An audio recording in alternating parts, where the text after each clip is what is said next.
क्या आपने कभी सोचा है कि किस्मत जब किसी इंसान से नाराज हो जाए तो क्या वाकई उसकी परछाई भी मनहूस बन जाती है? क्या एक औरत का अकेलापन पूरे गांव को डराने लगता है? और अगर एक दिन 3 रहस्यमयी साधु अचानक उसी गांव में आ जाएं, तो क्या वो बदलाव लेकर आते हैं? यह कोई और बड़ा राज, ये कोई कहानी नहीं, यह एक सवाल है उस समाज से जो अंधविश्वास के नाम पर किसी की जिंदगी को सजा बना देता है। यह है एक विधवा औरत की दास्तान, जिसे प्यार की जगह ताने मिले और सहानुभूति की जगह तिरस्कार, लेकिन फिर उसकी जिंदगी में आए 3 साधु। कौन थे वो साधु या कोई इम्तिहान? और क्यों कहा सबसे बुजुर्ग साधु ने? यह औरत दुखों से घिरी है। जानिए उस गांव की वो कहानी जो सदियों से लोगों की जुबान पर नहीं, दिलों में दबी हुई है। 3 साधु और एक विधवा, एक रहस्यमयी, भावनात्मक और सोच बदल देने वाली कहानी। 3 साधु और एक विधवा, अमन नगर की भूली हुई कहानी। कहते हैं हर गांव के सीने में कुछ अधूरी कहानियां दबी होती हैं, और ये कहानी भी उन्हीं में से एक है। किसी जमाने में पहाड़ों और घने जंगलों के बीच बसा था एक छोटा सा गांव अमन नगर। नाम भले ही अमन का था, लेकिन इस गांव की फिजाओं में चैन कम और साया ज्यादा था। यहाँ के लोग सीधे साधे किसान थे, जिनकी जिंदगी खेतों और मौसम की मार के बीच झूलती थी। लेकिन उनके दिलों में एक चीज और घर कर चुकी थी,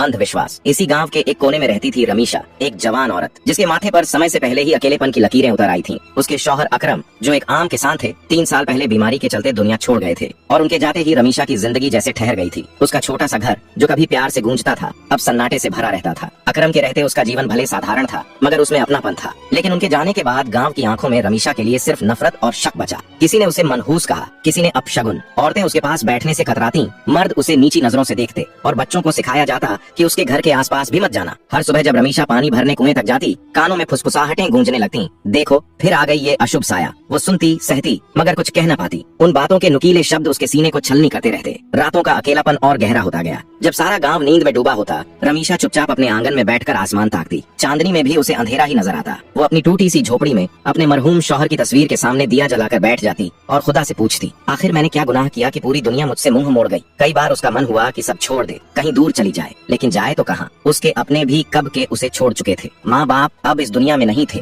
और भाई बहन उसे बोझ समझने लगे थे। एक दिन की बात है, जब वह यूं ही खामोशी से अपने घर के बाहर बैठी थी, तभी गांव के बाहर से 3 साधु आते दिखे। उनके चेहरे पर चमक थी, आंखों में गहराई और चाल में अजीब सा ठहराव। वे भगवा कपड़ों में लिपटे हुए थे और सफेद दाढ़ियों में जैसे बरसों की तपस्या की कहानी बसी थी। गांव वाले दौड़े दौड़े आए, साधुओं के पैरों में झुके, आशीर्वाद मांगा। गांव का मुखिया खुद हाथ जोड़कर बोला, महाराज कृपा कीजिए, कुछ दिन हमारे गांव में रुक जाइए, आपका आशीर्वाद हमारे लिए वरदान होगा। साधुओं ने सिर हिलाया और गांव में रुकने को राजी हो गए। लेकिन तभी उनमें से एक सबसे वृद्ध साधु की नजर रमीशा पर पड़ी। कुछ पल तक वो चुपचाप उसे देखते रहे, फिर गहरी सांस लेकर बोले, यह औरत बहुत पीड़ा में है, इसे दुख ने घेर रखा है। उनकी आवाज में न सहानुभूति थी, न रहम, बल्कि जैसे वे उस दर्द को पहचान चुके थे जो बाकी दुनिया से छिपा था। मगर इसके मुकद्दर में कुछ मुनफरीद लिखा है। गांव वाले यह सुनकर हैरान हो गए। उन्हें यकीन नहीं आया कि वही रमीशा, जिसको वह मनहूस समझते थे, उसके मुकद्दर में कुछ खास हो सकता है। रमीशा खुद भी हैरत में थी। उसके दिल में सवाल उठे, यह साधु कौन है और मेरे मुकद्दर के बारे में ऐसा क्यों कह रहे हैं? तीनों साधु गांव के बीचों बीच एक पुराने मंदिर में ठहरे, जिसको वह गुरु मंदिर कहते थे। यह मंदिर बरसों से वीरान पड़ा था, मगर साधुओं के आने से वहाँ रौनक लौट आई। गांव वाले रोजाना वहाँ उन्हें देखने और उनकी आवाज सुनने जाते। रमीशा भी मंदिर के बाहर खड़ी होकर साधुओं की बातें सुनती, लेकिन गांव वाले उसे अंदर जाने न देते। एक दिन जब सब वाद सुन रहे थे, सबसे बुजुर्ग साधु ने कहा, हर शख्स की जिंदगी में दुख आते हैं, लेकिन वही शख्स अपना मुकद्दर बदल सकता है जो अपने अंदर छुपे राज को पहचान ले। रमीशा को यह सुनकर अजीब सा लगा। वह सोचने लगी, क्या मैं अपने दुख दूर कर सकती हूँ? क्या मैं अपना मुकद्दर बदल सकती हूँ? अगली सुबह रमीशा जंगल के पास बरगद के दरख्त के नीचे पहुँच गई। तीनों साधु वहाँ खड़े थे।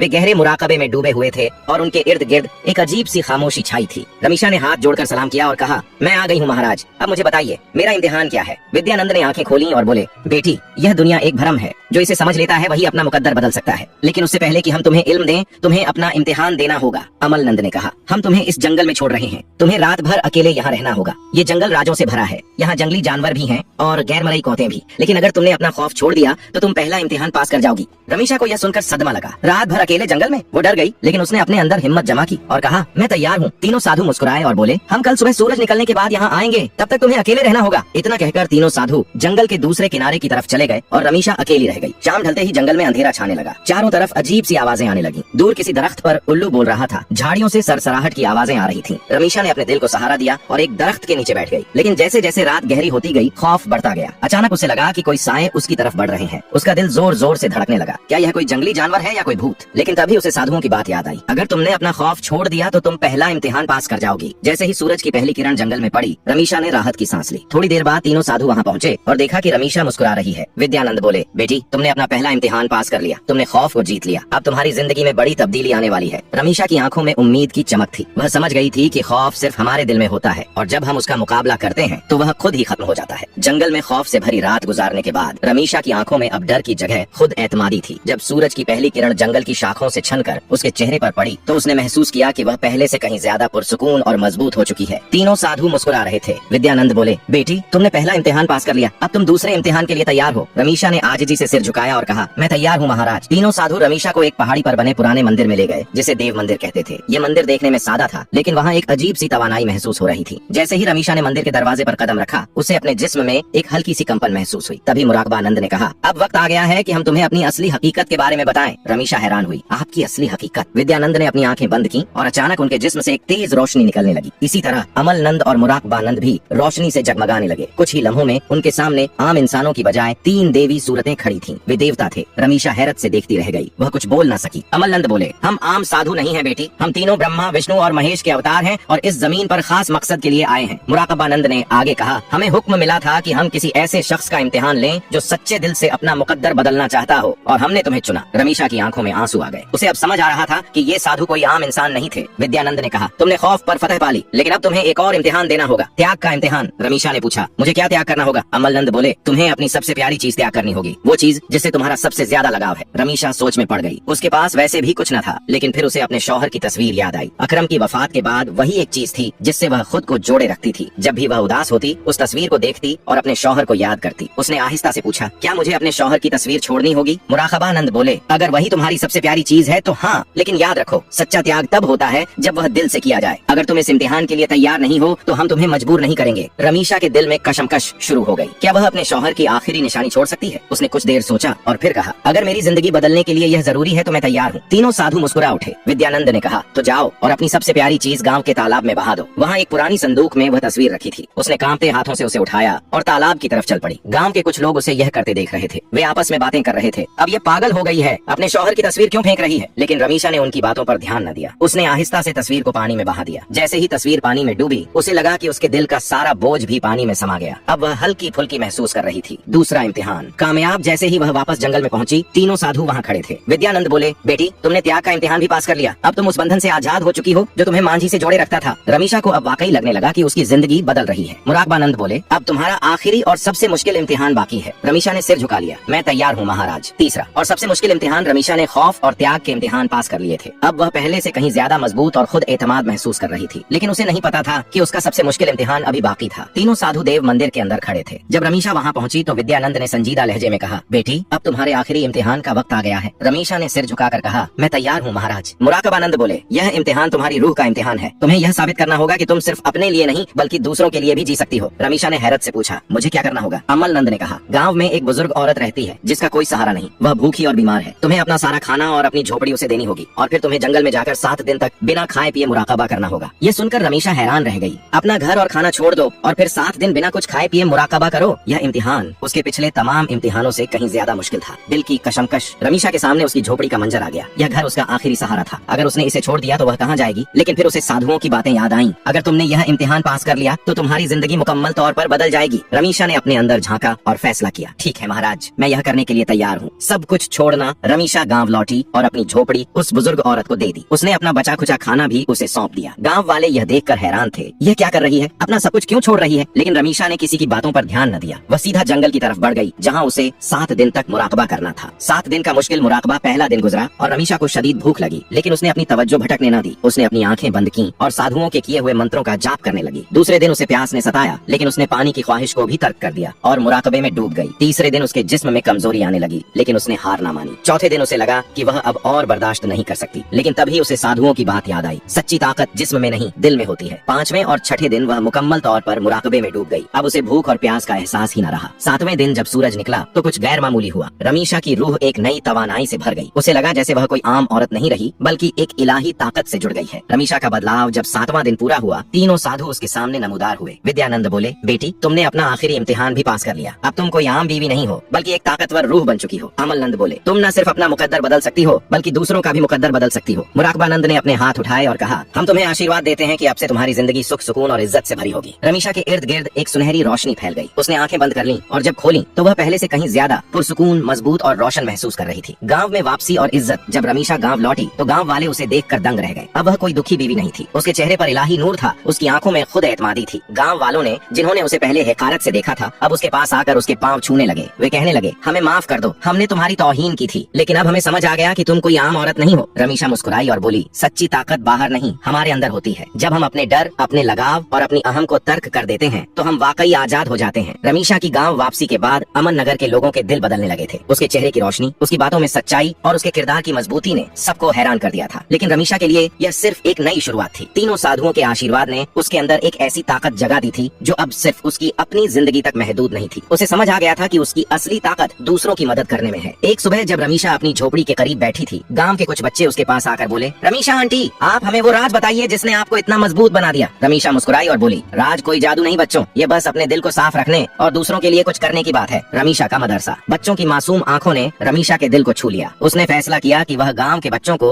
अपने तजुर्बों से कुछ सिखाएगी। रमीशा ने वाह गुरु मंदिर के पास एक छोटा सा मदरसा शुरू किया। यह मदरसा कोई रस्मी स्कूल नहीं था, बल्कि एक ऐसी जगह थी जहां वह बच्चों को जिंदगी के सबक सिखाती कि डर को कैसे हराया जाता है, अपने दिल के बंधनों को कैसे तोड़ा जाता है और दूसरों की मदद करके अपनी रूह को कैसे पाक किया जाता है। बच्चों के साथ साथ गाँव की कुछ औरतें भी उसके पास आने लगी। वो रमीशा से कहती, हम भी अपनी जिंदगी बदलना चाहती हैं, लेकिन हमें नहीं पता कि कैसे शुरू करें। रमीशा उन्हें अपनी कहानी सुनाती और कहती, हर एक के अंदर एक ताकत छुपी है, बस उसे ढूंढने के लिए हिम्मत चाहिए। गांव का बदलाव। जल्द ही रमीशा की यह छोटी सी महफिल गांव का एक अहम हिस्सा बन गई। लोग उसे रमीशा की रोशनी कहने लगे। गांव वालों ने देखा कि रमीशा की बातों से न सिर्फ उनके दिल बदल रहे हैं, बल्कि गांव का माहौल भी बदल रहा है। जो औरतें पहले एक दूसरे से जलती थीं, वह अब एक दूसरे की मदद करने लगी। जो मर्द रमीशा को ताने देते थे, वह अब उसकी इज्जत करने लगे। यहाँ तक कि गांव के बुजुर्ग जो हमेशा रीति रिवाजों के पाबंद रहते थे, रमीशा के मदरसे में आकर उसकी बातें सुनने लगे। बड़ा संकट और एकजुटता। एक दिन गाँव में एक बड़ा संकट आया। अमन नगर के करीब एक दरिया था जो हर साल मानसून में अपना रुख बदल लेता था। इस साल बारिशें इतनी तेज थीं कि दरिया का पानी गांव की तरफ बढ़ने लगा। गांव वालों में डर फैल गया। कुछ लोग अपना सामान लेकर भागने लगे, जबकि कुछ अपने घरों में दुबक कर बैठ गए। रमीशा ने यह सब देखा और अपने दिल में वही ताकत महसूस की जो उसने जंगल में 7 दिन के मेडिटेशन के दौरान पाई थी। उसने गांव वालों को इकट्ठा किया और कहा, हमें डरने की जरूरत नहीं, अगर हम सब मिलकर काम करें तो हम इस दरिया को रोक सकते हैं। रमीशा की आवाज में ऐसी कशिश थी कि गांव वालों ने उसकी बात मान ली। उसने गांव के मर्दों, औरतों और यहाँ तक कि बच्चों को भी एकजुट किया। कुछ लोग दरिया के किनारे मिट्टी के ढेर लगाने लगे, कुछ ने पत्थर जमा किए और कुछ ने रस्सियों से बांध बनाने की कोशिश की। रमीशा खुद सबसे आगे थी, मिट्टी के ढेर उठाती, पत्थर ढोती और सबको हिम्मत देती। रात भर गांव वालों ने मिलकर काम किया और सुबह होते होते उन्होंने दरिया के पानी को गांव से दूर मोड़ दिया। जब सूरज निकला तो गांव वालों ने देखा कि उनका गांव महफूज है। सबने रमीशा की तरफ देखा और ऊंची आवाज में उसका शुक्रिया अदा किया। रमीशा की रोशनी। इस वाकये के बाद रमीशा अमन नगर की एक निशानी बन गई। कई लोग उसे अमन की रोशनी कहने लगे। गांव के लोगों ने उससे माफी मांगी कि उन्होंने पहले उसे मनहूस समझा था। रमीशा हंसते हुए बोली, माफी की जरूरत नहीं, हर एक की जिंदगी में एक वक्त आता है जब वह अपनी गलती समझ लेता है। अहम यह है कि हम अब एक दूसरे के साथ हैं। एक तहरीक की शुरुआत। रमीशा ने अपनी जिंदगी अब एक नए मकसद के लिए वक्फ कर दी। उसने तय किया कि वह न सिर्फ अमन नगर बल्कि आसपास के गांव वालों को भी अपनी कहानी से मुतासिर करेगी। वो दूसरे गांव जाती, वहाँ के लोगों से मिलती और उन्हें अपने तजुर्बे सुनाती। उसकी बातें सुनकर लोग अपनी जिंदगियों में बदलाव लाने की कोशिश करने लगे। कुछ औरतों ने अपने घरों में छोटे छोटे मदरसे शुरू किए, जहाँ वह रमीशा के सिखाए हुए सबक दूसरों तक पहुँचाती। कुछ मर्दों ने अपने गाँव के मसले हल करने के लिए मिलकर काम शुरू किया। रमीशा की कहानी एक तहरीक बन गई जो अमन नगर से निकलकर पूरे इलाके में फैल गई। अंतिम संदेश। एक रात जब रमीशा अपने नए घर जो गांव वालों ने उसके लिए बनाया था के आंगन में बैठी थी, उसे आसमान में 3 सितारे चमकते दिखे। वो सितारे इतनी रोशनी से जगमगा रहे थे कि रमीशा को लगा जैसे विद्यानंद, अमलनंद और ध्यानंद उसे देख रहे हैं। उसने अपने हाथ जोड़े और दिल ही दिल में कहा, महाराज, आपके आशीर्वाद ने मेरी जिंदगी को रोशनी से भर दिया। अब मैं इस रोशनी को दूसरों तक पहुंचाऊंगी। उसी वक्त एक ठंडी हवा का झोंका आया और रमीशा को लगा जैसे तीनों साधुओं ने उसकी बात सुन ली हो। वक्त गुजरता गया और रमीशा की कहानी नस्ल दर नस्ल फैलती रही। अमन नगर अब वो गाँव नहीं रहा जो अंधविश्वास और कड़वाहट में डूबा था। यह एक ऐसी जगह बन गई जहाँ लोग एक दूसरे की मदद करते, एक दूसरे की इज्जत करते और अपनी जिंदगियों को बेहतर बनाने की कोशिश करते। रमीशा की जिंदगी जो कभी दुखों और तानों से भरी थी, अब एक ऐसी कहानी बन गई जो हर एक को हिम्मत और उम्मीद देती थी। उसने साबित कर दिया कि सच्ची ताकत सिर्फ अपने डर और लगाव को छोड़ने में नहीं, बल्कि दूसरों के लिए जीने में है। तो ये थी आज की